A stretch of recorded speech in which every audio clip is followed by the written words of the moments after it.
coaching young players is very different from coaching adults.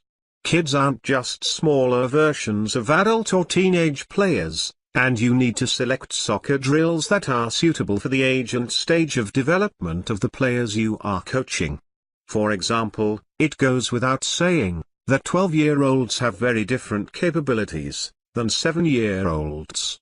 That said, there are a few principles of youth soccer that will apply regardless of how old the children are.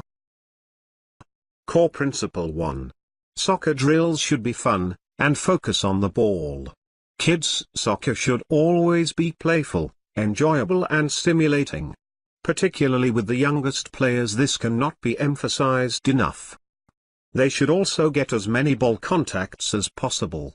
This is the time in a player's career when the foundational skills for playing soccer are learned. You should therefore see to it that every player has their own ball, and avoid things like waiting in long lines. The latter is ineffective, and can easily make the kids lose their motivation. Core Principle 2.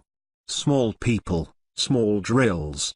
Young beginners don't need to learn all the rules of soccer before they begin to play, just a few basic ones will be enough.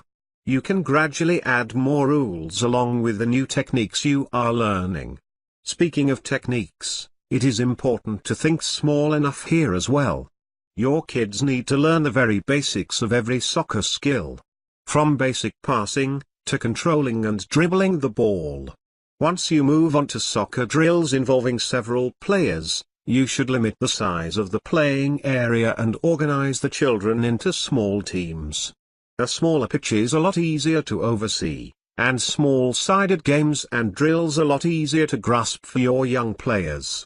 Any equipment you use, from the soccer ball itself, to goals and other tools, also need to be adapted to younger players.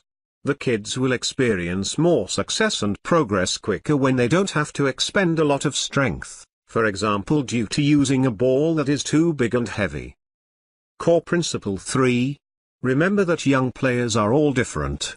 Youth soccer coaches should always be aware of the differences in young players' levels of skill.